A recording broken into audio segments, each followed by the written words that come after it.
Bonjour et bienvenue dans la capsule numéro 6 de 8 astuces pour mieux vendre votre bâtiment.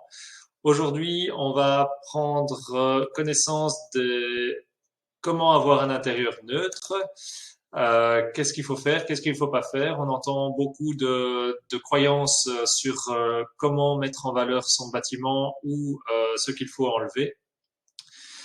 Souvent, on nous demande si les photos de famille, par exemple, ou tout ce qui fait partie de la vie du bâtiment doivent être complètement enlevés des murs, des meubles, etc. En réalité, la réponse est non. Donc, pourquoi ne pas enlever tout ce qui fait partie de votre vie dans votre bâtiment?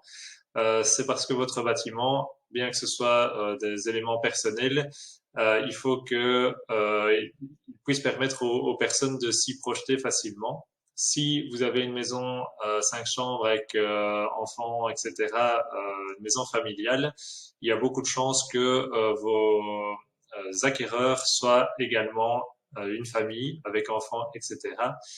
Donc, ils vont s'y sentir à peu près chez eux, bien qu'ils savent que c'est chez vous, bien entendu.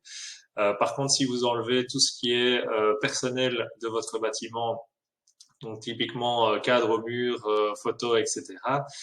Premièrement, pour un côté pratique, il y a beaucoup de chances, sauf si c'est tout nouveau chez vous, qu'il y ait une différence de couleur ou de tapisserie entre les parties qui ne comportaient pas de cadre, par exemple, et celles qui en comportent. Donc la tapisserie ou la couleur va être défraîchie.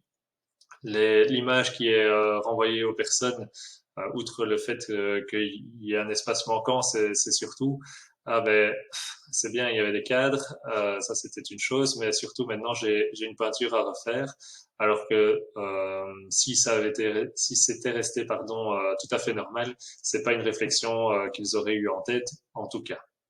Donc il faut faire attention à ce qu'on doit enlever et ce qu'on doit pas enlever.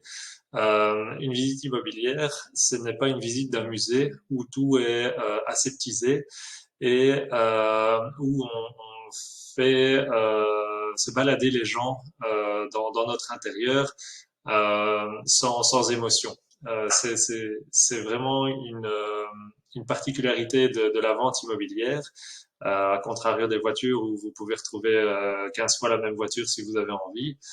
Une maison, elle est unique et les personnes qui y vivent aussi. Donc l'achat immobilier, c'est un côté émotionnel d'une acquisition et il faut pas rendre ça absent de tout sentiment. Typiquement, quand on fait les visites pour rendre son intérieur neutre, par contre, il faut désencombrer un maximum. Donc, comme je disais, il faut pas enlever tout ce qui fait partie de vous et de votre vie privée, mais il faut rendre les espaces lisibles et accessibles. Donc, il est important d'enlever un maximum tout ce qui traîne, de bien ranger surtout son bâtiment pour les visites. C'est pour éviter que le regard des personnes soit attiré par les mauvaises choses, par un encombrement d'appui de fenêtre, par exemple, trop important, au lieu de voir la clarté, par exemple. Donc, nettoyer votre bâtiment, le ranger au maximum, tout en montrant que c'est une maison vivante et que des gens y habitent encore.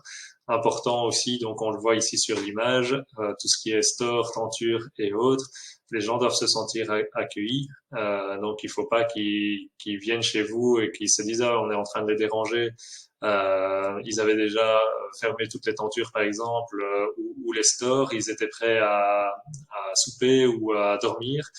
Non, il faut que ce soit bien préparé, que les personnes aient envie de découvrir l'intérieur de votre maison et d'y amener la plus de clarté surtout possible. Donc, on en a parlé ici dans le même esprit, donc de tout nettoyer, tout bien ranger de votre bâtiment. Idéalement, pour ne pas que ce soit une charge trop importante, il est bien de prévoir les visites sur des plages horaires déterminées, des visites particulières, donc c'est-à-dire que chaque personne vient et vous l'accueillez pour la visite. Donc pas des visites de groupe par exemple, mais de les mettre par exemple le mardi et le jeudi, imaginons.